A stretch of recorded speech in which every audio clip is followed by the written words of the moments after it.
Hello, and welcome to Psychology Demystified. Today I'll be covering the imposter syndrome. What exactly is this term that people keep throwing around? And what exactly does it mean when you have or are experiencing the imposter syndrome? According to Clance and Imes' 1978, the imposter syndrome makes us feel that we don't deserve our success, that we are a fraud, and that one day we will be found out.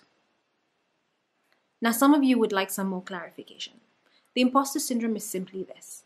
If you've ever felt unsure entering a new career, if you've ever felt like you're not supposed to be there, if you've ever felt undeserving of your promotion, if you've ever felt that you're venturing into a career path that you've never done before and that you're not worthy of it, then you have experienced the imposter syndrome. People with imposter syndrome are usually people who are highly accomplished in their fields, people with numerous degrees, people who've broken through barriers that no one else has broken through. Instead of acknowledging their achievements and attributing it to the efforts that they put in, a lot of times what people with imposter syndrome do is that they attribute their success to something temporary like luck. The imposter syndrome is related to perfectionism. This is where people feel under pressure to perform at 100% every time, each time. And then when they don't, they either feel that they're incompetent or they start to feel extremely anxious. Because of the push towards being perfectionists, people with the imposter syndrome obsess about making mistakes. They obsess about getting negative feedback, and they obsess about failure. The imposter syndrome encourages self-doubt. People with imposter syndrome worry that people who look up to them or are now following them will now start to see them as a fraud if they don't have all the answers. Will now start to feel like they do not belong and that they're not the authority in the area that they're speaking about if one person asks a question that they cannot answer. And despite their successes in so many areas, they start to envision themselves as being not as competent as they believe that they portray themselves to be.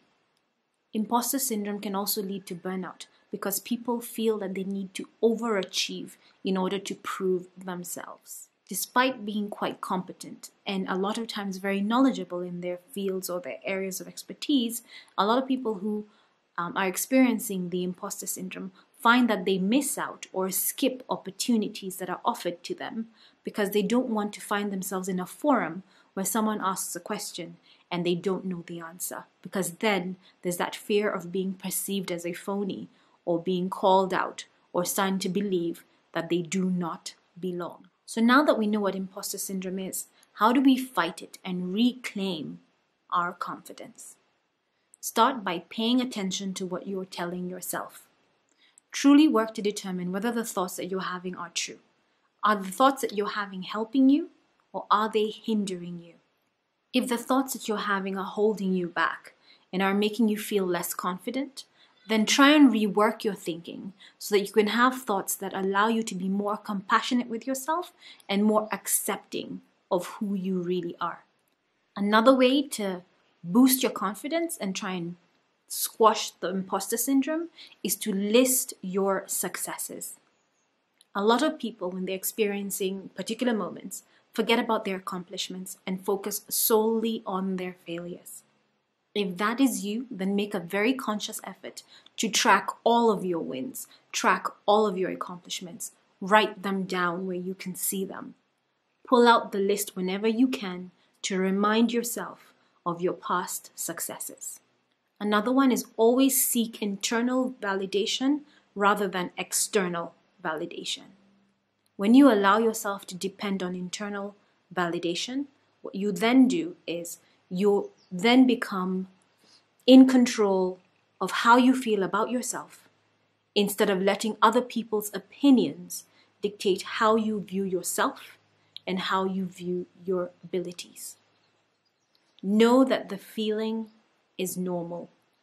It affects everyone from high school, high achievers, all the way to Nobel Peace Prize winners. The only reason why you probably think you're alone in experiencing it is because people keep it a secret and they're ashamed of it.